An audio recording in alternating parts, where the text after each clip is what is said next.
Dr. Gaither, a family physician, is currently the medical director of the North Carolina Professionals Program and a fellow of the American Academy of Family Physicians. He's an accomplished author, blogger, speaker, corporate consultant, and personal life coach. He is an expert in the identification, mitigation, and prevention of physician job-related burnout.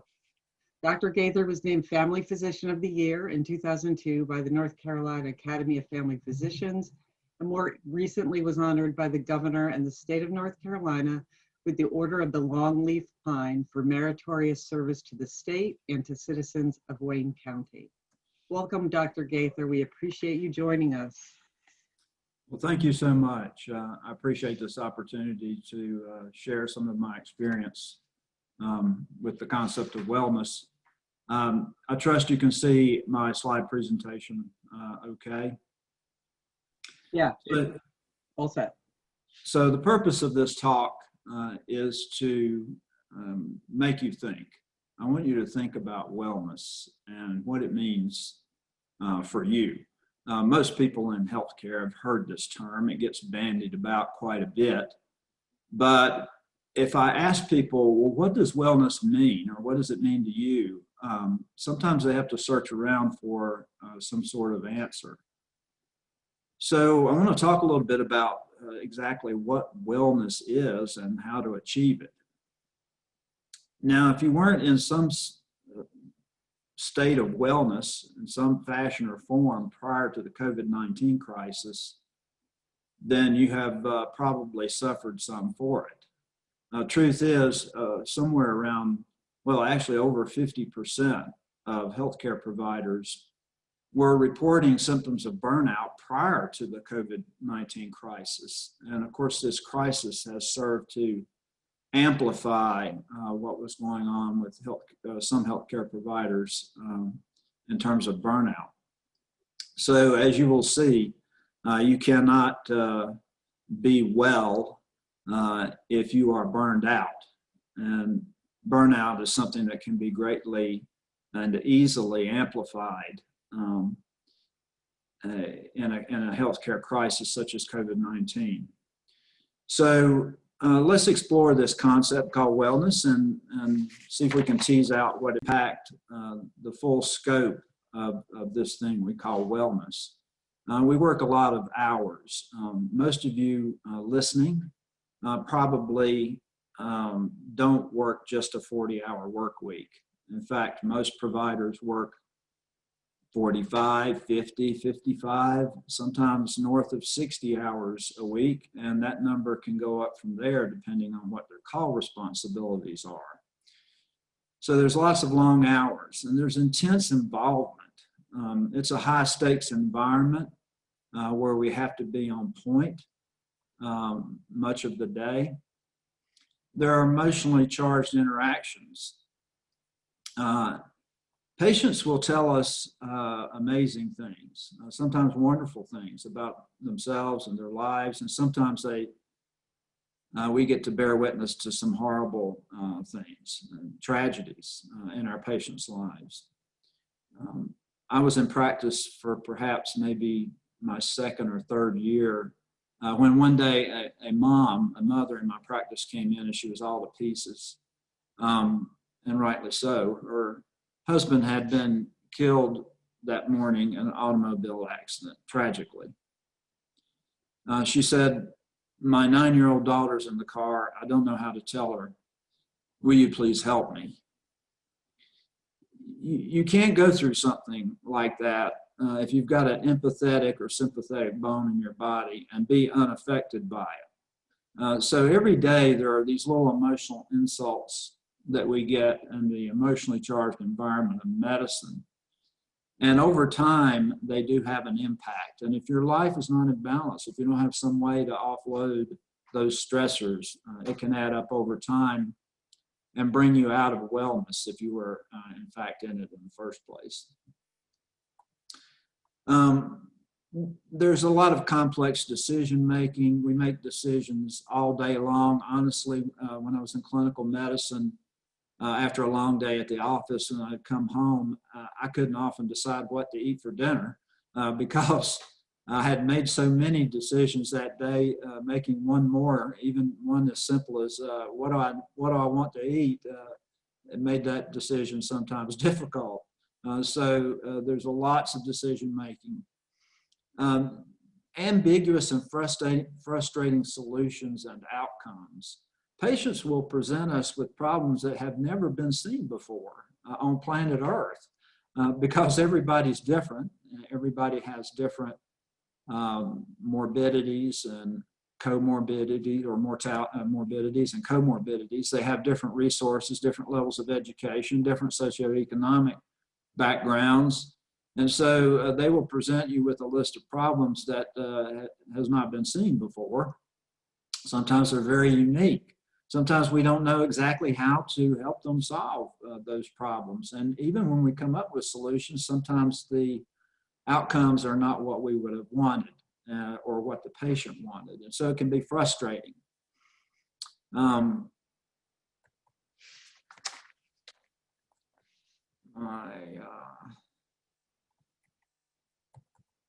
For some reason, my presentation has stopped advancing. Okay, let's see if we can, we've been following along, we may be able to. Okay.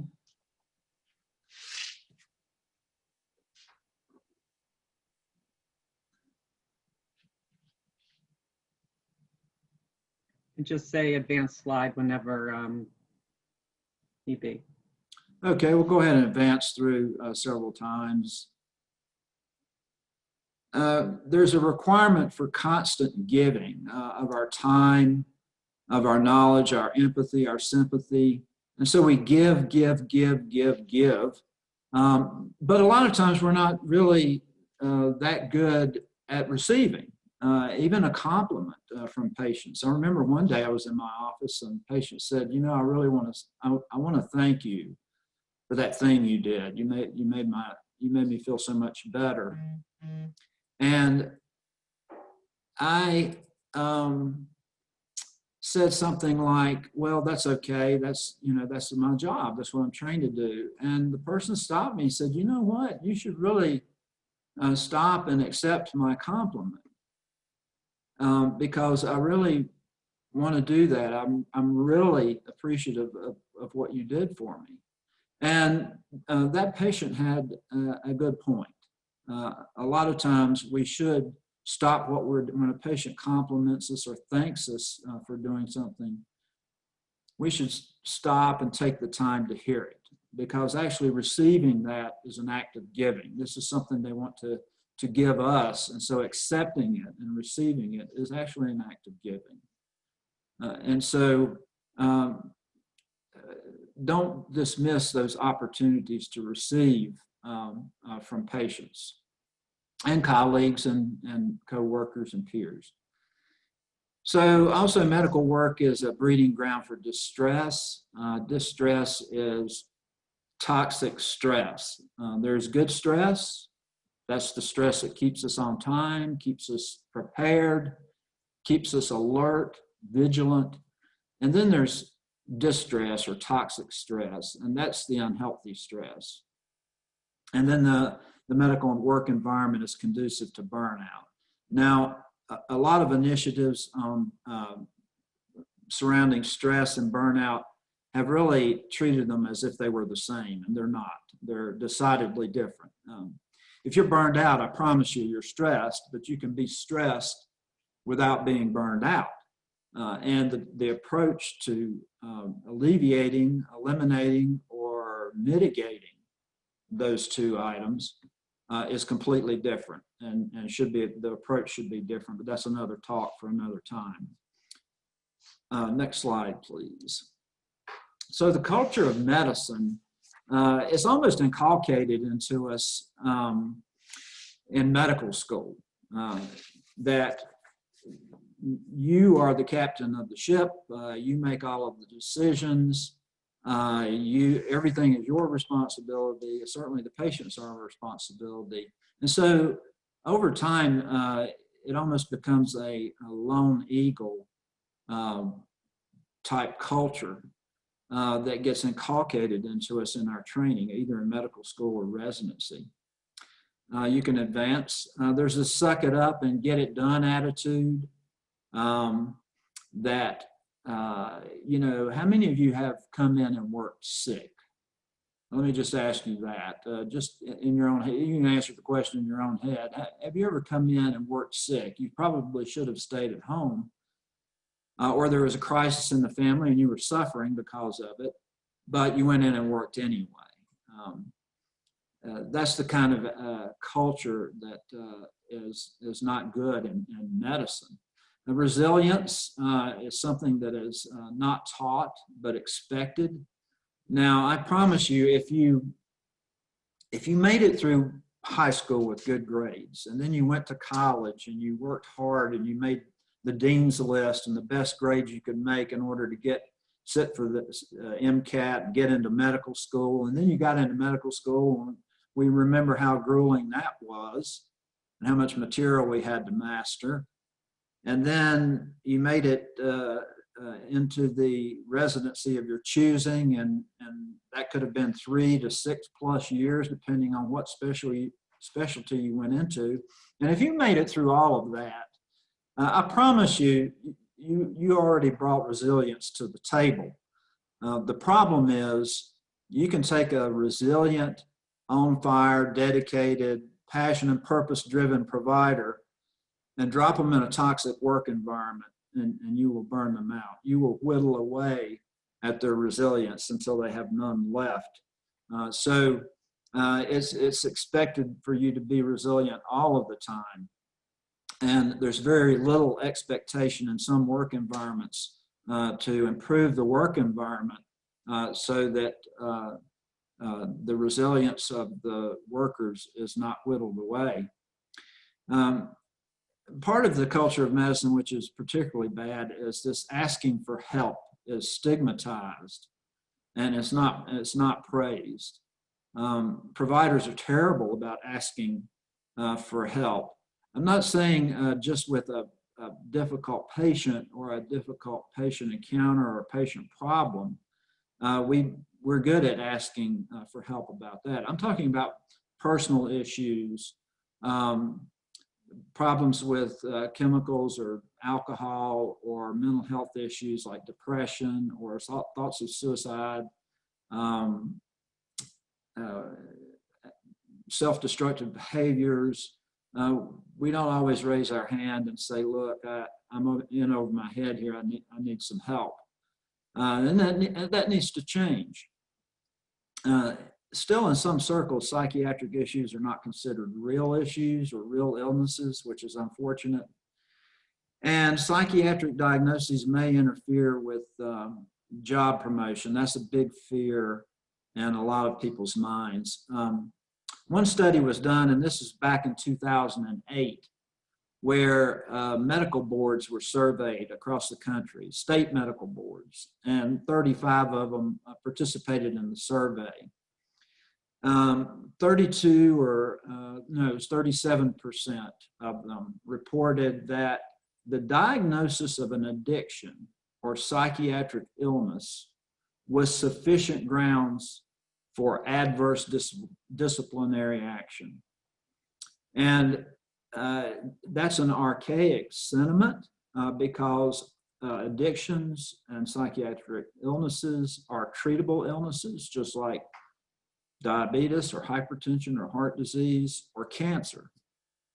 And so, thank goodness, the thinking has changed since 2008, and a lot of state medical boards have gone so far as to eliminate those kinds of personal questions from their relicensing applications. North Carolina is one of those states where they replaced asking about mental health issues and addiction with a statement that the applicant reads as they're filling out the relicensure application.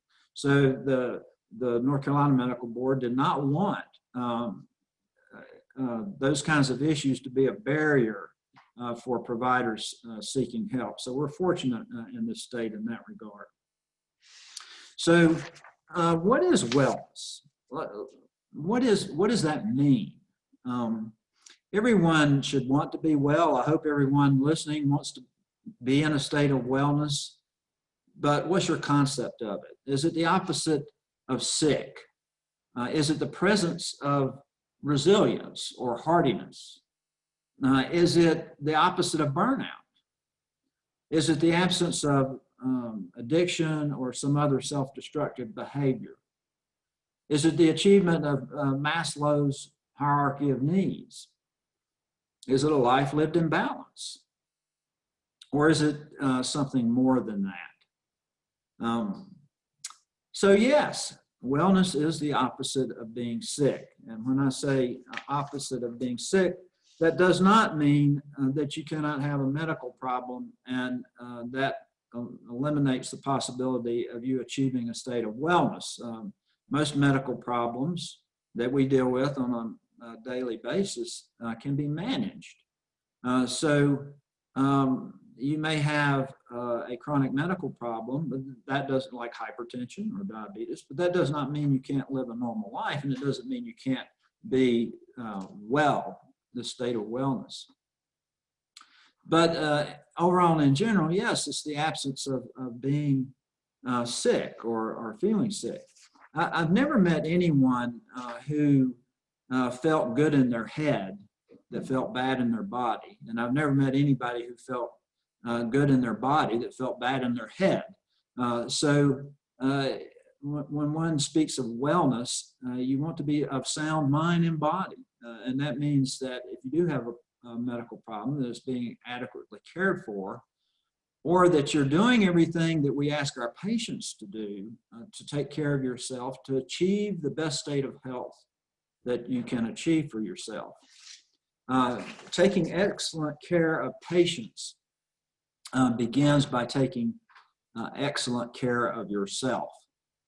In fact, where are you on that hierarchy of priorities? You know, everybody's got a list of priorities. You know, you've got to get up every day, go to work, that's a priority. Bathing, personal hygiene, those are priorities that are on most people's lists. Making sure there's food in the house or in the home, and that you take care of your car and you run all these errands. And so we have a list of priorities. The problem with providers in healthcare is that their needs, their wants and needs are usually far down on that list of priorities. And I think that's all wrong. I think we have it upside down.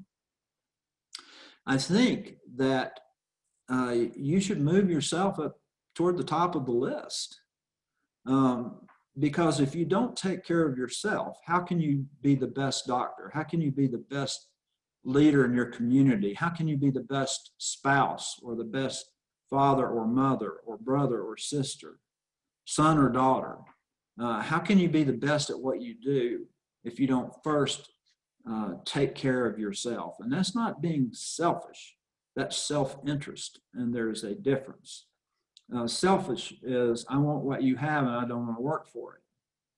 Self-interest is, I want to be the best that I can be, using my own set of natural talents and abilities in a way that's personally satisfying to me and helps others. And that is a worthy goal. So excellent care of patients begins with excellent care of yourself. And yes, wellness is the presence of resilience. And resilience is the capacity to recover quickly from difficulties. And sometimes we have to do this every day.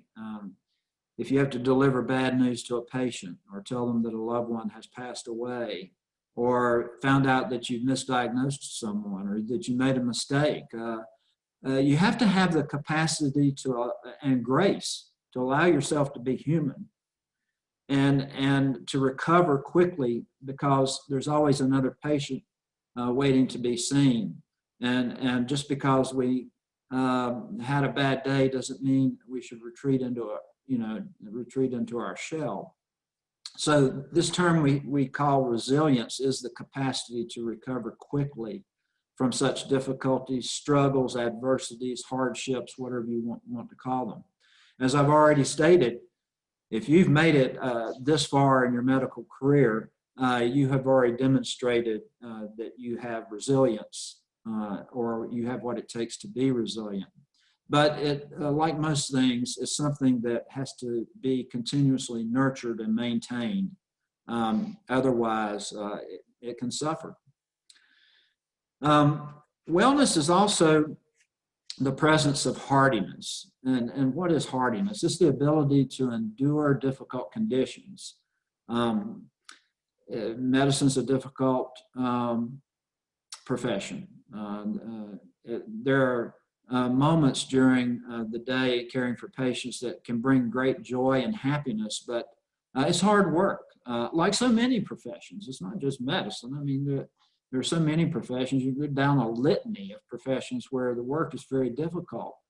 And one's ability to endure those difficult conditions we call hardiness. And again, this is something that most healthcare providers bring to the table, but it is something that you have to nurture and maintain. It just doesn't fall on you from the sky.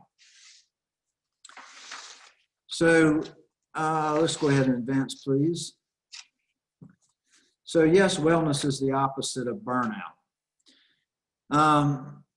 Burnout, if you're not familiar with the professional job-related burnout, its hallmarks are emotional exhaustion, and that is where you come to feel like you can no longer give of yourself on an emotional or psychological level to the patient or to your colleagues or to your staff or even to members of your own family. I hear people describe it this way. I feel like I have nothing left to give.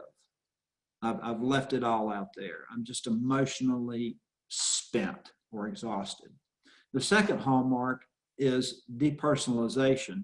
And that's where you come to feel that you begin to develop feelings of cynicism and you feel disconnected, not only from those you serve, but from what you do. You no longer feel that connection with your chosen profession or the people you serve. And you become cynical. You develop negative feelings about the people you serve or the people you work with. And the last hallmark of burnout is a lack of a sense of personal accomplishment, where you feel like nothing you're doing is making a difference anymore, not only in the lives of your patients, but in your own life. So those three hallmarks, emotional exhaustion, keyword exhaustion, depersonalization, keyword cynicism, and a lack of a sense of personal accomplishment, keyword inefficacy. You feel inefficacious. Those are the symptoms of burnout. And I can tell you right now, you cannot live a life of happiness and passion-driven purpose if you're burned out. What everybody wants to be is engaged. And what is engagement? Engagement is having vigor, dedication, and absorption in one's work. And if you'll notice, those three attributes are the exact opposite of burnout. Vigor is energy. It's the exact opposite of emotional exhaustion. Dedication is involvement. It's the exact opposite of depersonalization or disconnecting. And absorption is efficacy. It's the exact opposite of inefficacy or a lack of a sense of personal accomplishment. So everybody wants to be engaged, and every employer wants an engaged workforce where people come to work with vigor, which is energy and dedication, and they're absorbed in their work. And that's when you know people are deriving joy and pleasure from what they do and who they serve. Again, you can never live a life of happiness or passion-driven purpose if you're burned out. And yes, wellness is the absence of addictions and other self-destructive behaviors. You know, nobody wakes up one day and says, gee, I think I'll ruin my life and become an addict or an alcoholic. It just doesn't happen that way. But it happens to doctors and other healthcare providers with regularity. In fact, some chemical addictions and rates of alcoholism are higher among healthcare providers than the general population. Part of it's got to do with access, but also part of it has to do with some of what we've talked about. High burnout rates, emotional isolation, thinking you must go it alone, not asking for help, work environments that can cause distress. All of those things can nudge people toward reaching for some chemical to make themselves feel better. One of the main differences between stress and burnout is stress is primarily physical. It affects people primarily physically. When you're stressed, your catecholamines are circulating, you're alert, your heart rate may increase, your blood pressure may go up.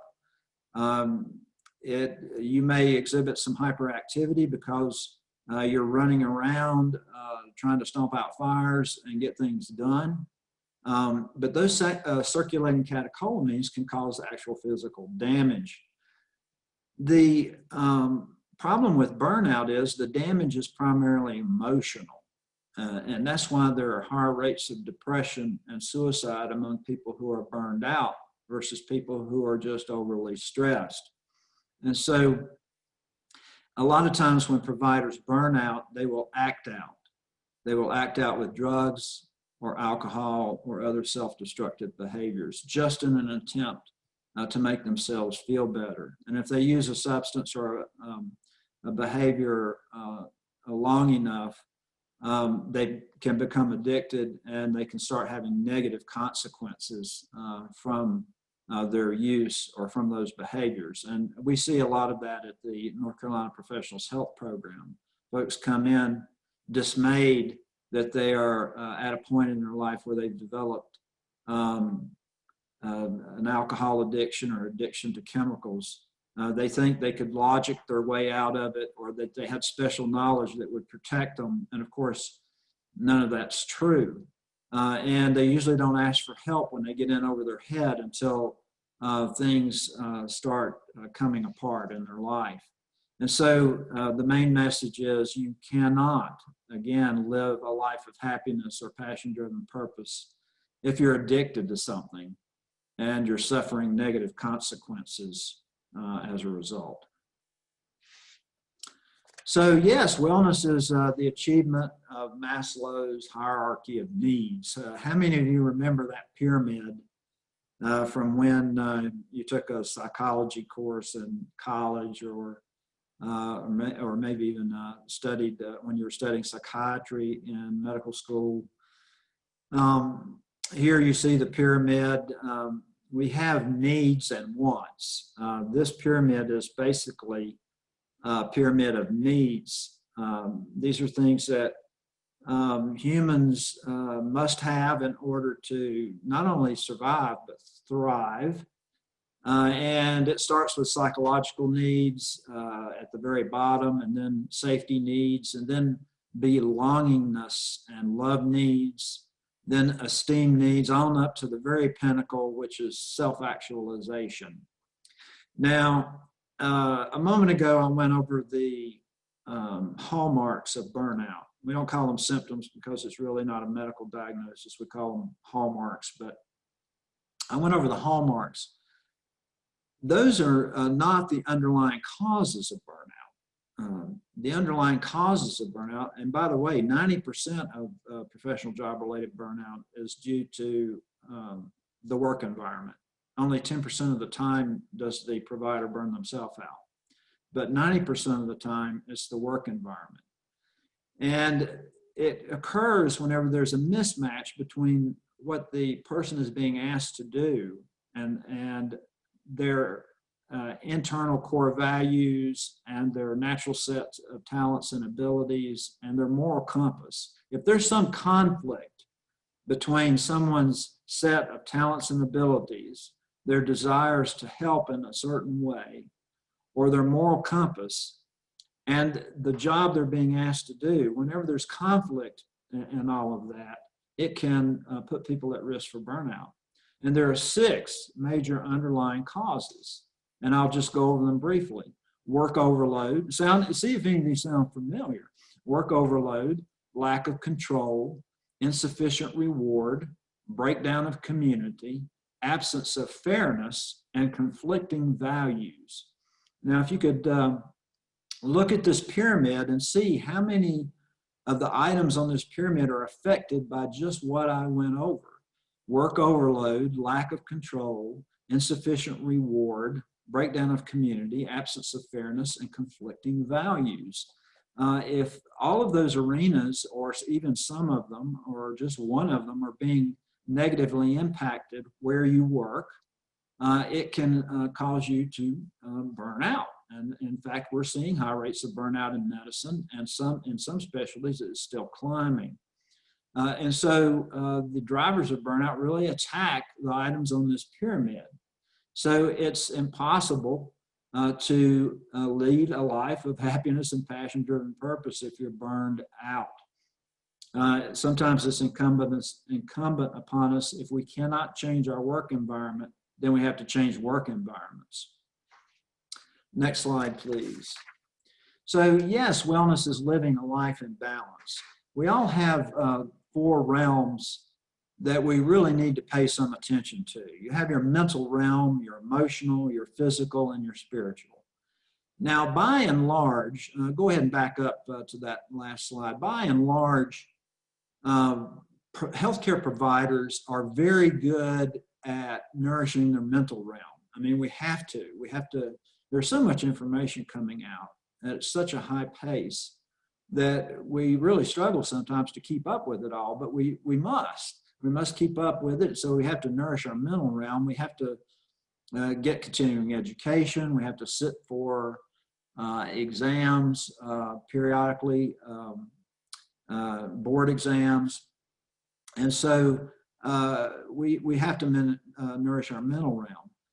The problem is sometimes medicine is the only nourishment we give our mental realm. Sometimes we don't read things outside of medicine or experience new things outside of medicine. Our emotional realm, we have to make sure our emotional needs are being met in order to meet the emotional needs of others. And by and large, physicians are not really great at that.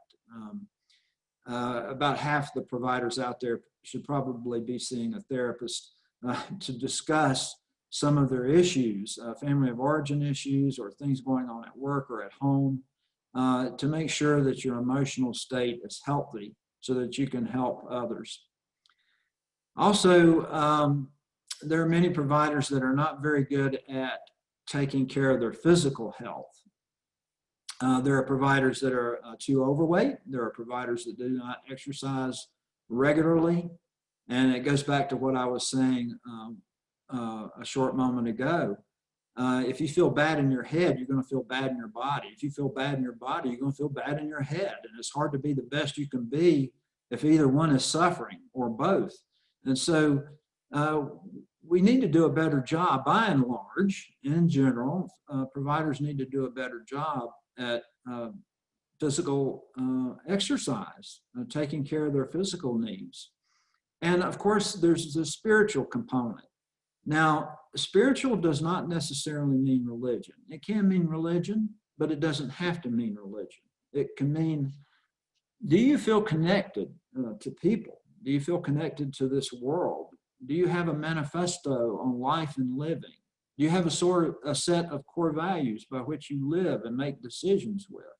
Those are all spiritual pursuits.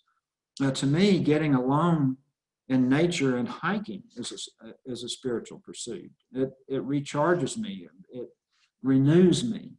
And so make sure you're paying some attention to each of these realms. They don't have to be equally weighted, but if you don't pay some attention to each of them, your life will be out of balance. Now, that doesn't mean you can't have a happy life. It doesn't mean you can't have a successful life, and it doesn't mean you can't have a long life.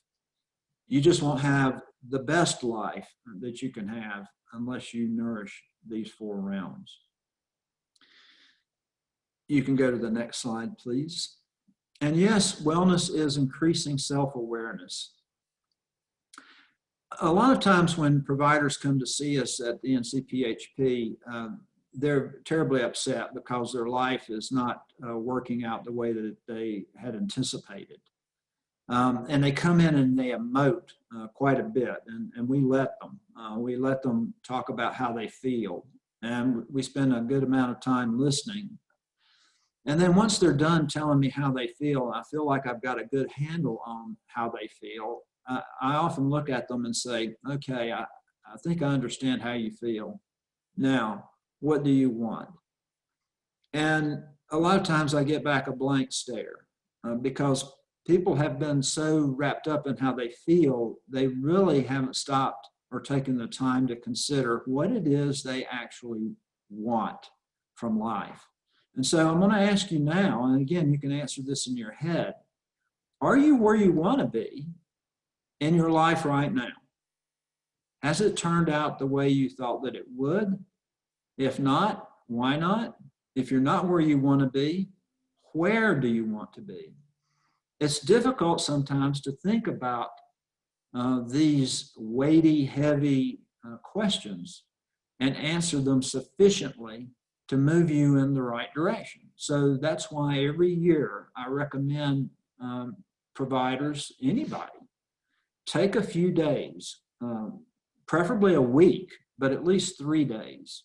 Go someplace by yourself. That's not selfish, that's self-interest. Go someplace by yourself, shove aside all the noise. Don't take your laptop, cut your cell phone off, don't be checking your emails, and ask yourself, am I where I want to be in life, in my career, in my community, in my relationships? If I'm not where I want to be, where do I want to be? Because if you know where you are and you know where you want to be, then you can start taking some steps in the right direction. So many people walk around being buffeted about like a ship on the open sea, not really having a direction or a plan. And so I think it's important to be self-aware enough to ask yourself those questions and to set goals and to periodically revise them to make sure that you get all that you want and all that you need out of life. Otherwise, you can end up bitter and angry and resentful, and it will shorten your life, and that's no way to live. Next slide, please. To me, wellness is freedom. And it's not just being able to come and go as you please. It's freedom from guilt, freedom from shame, neediness, and debt. Too many people are too leveraged up on debt, and they run around working all the time, servicing debt. And for what? It's just stuff. Now, so getting debt-free, freedom from alcohol and drugs, freedom from codependency and self-destructive behaviors, toxic relationships, scarcity mindset, resentments, being free from all of those things, that's true freedom. And so wellness is walking around with that sense that you are free, you're not shackled, you're not bound by any of these things that can make a life less than it can be or could be. Next slide, please. So wellness is also using your unique set of talents and abilities in a way that's personally satisfying to you and serves others. Everybody on the call has a unique way of looking at things. All of our experiences are different. Our talents and abilities are different and unique to us. And that's what makes us unique as individuals.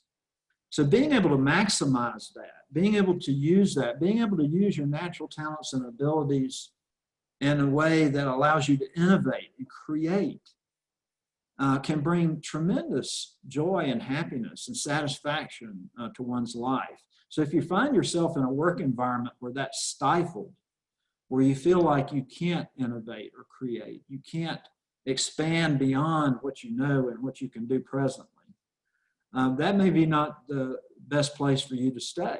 Maybe you need to look around because I believe there is a place out there for everyone and their unique set of natural talents and abilities.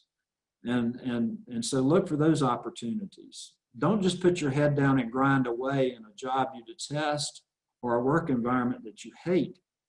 Otherwise, again, you'll end up bitter and angry and resentful. In other words, I believe wellness is when you become a fully elaborated version of you, of yourself. You have used all of your talents and abilities to their maximum. You have reached your maximum potential.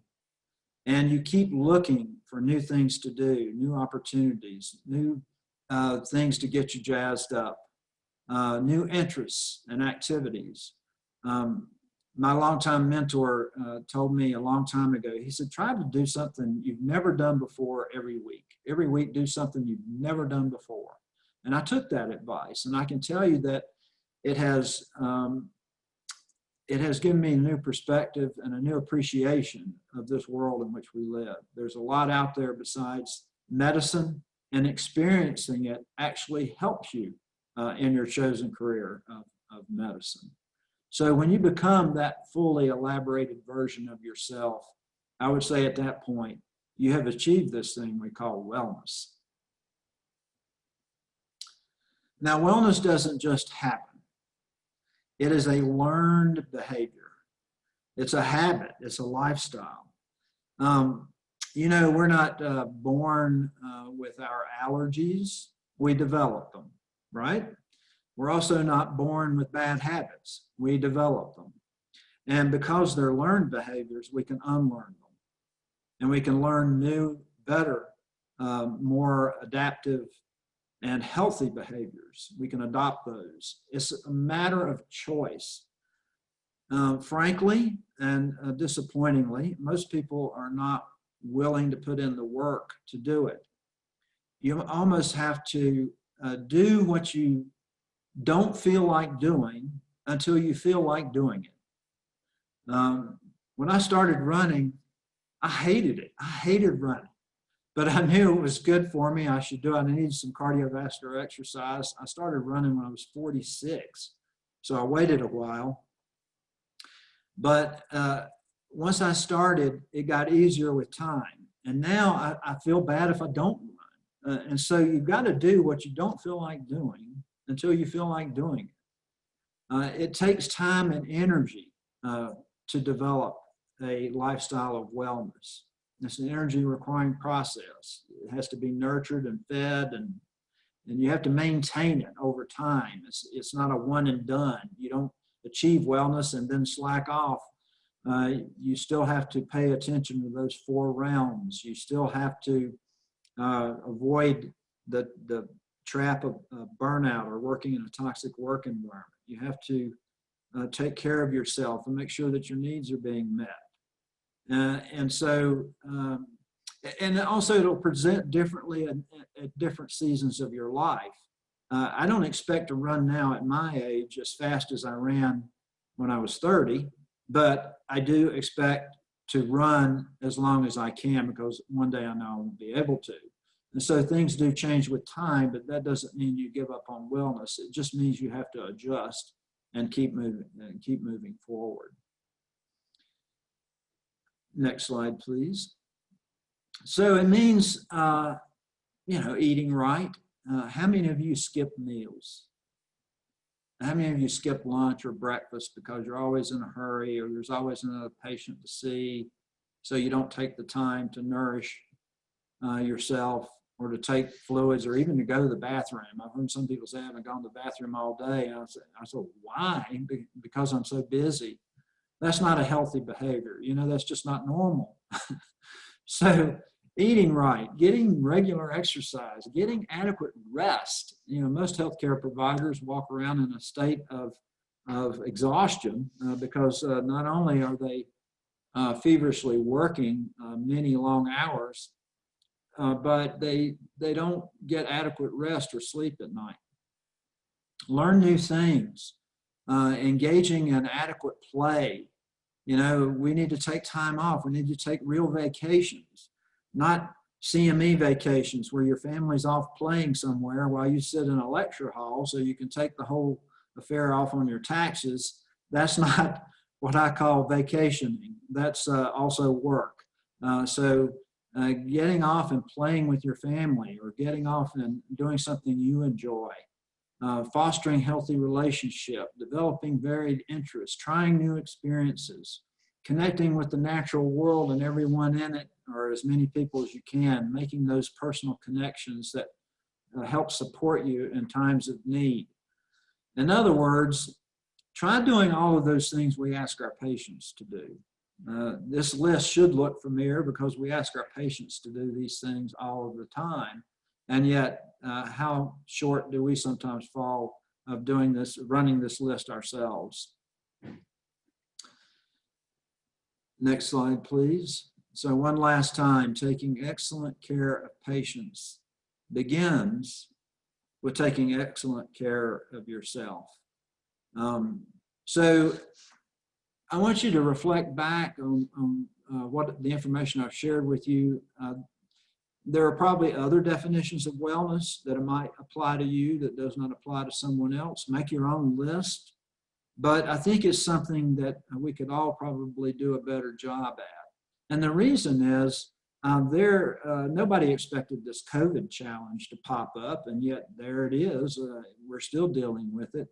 And there'll be another challenge down the road, maybe similar, maybe different. We don't know. So you want to be in the best shape you can be to meet those challenges in medicine and outside of medicine. Many of our lives are challenged daily outside of medicine in the home environment. And being well gives you some margin, gives you a buffer to weather those storms that life will throw at us unexpectedly. It will give us wellness will maintain our hardiness and resilience so we can meet those challenges, so we don't buckle under the sheer weight of them. And also, being well will allow you to continue to have a good and satisfying career in medicine. And so you can avoid feeling you have to retire early or jump out of medicine at retirement age because you can't take it anymore. That's not the best way, the best umbrella under which to practice. You want to, as time goes by, adjust your schedule. I remember when I was in my 30s, I could work 80 hours a week standing on my head. And that doesn't make much sense anymore in my 60s. And so you have to ask yourself, why are you working so hard decades after you started, when it should be a time when you can begin to relax a bit and enjoy some of the fruits of your labor, and also spend more time with your patients individually. So wellness means all of those things, and it certainly means the things I went over today to me, but it may mean something different to you.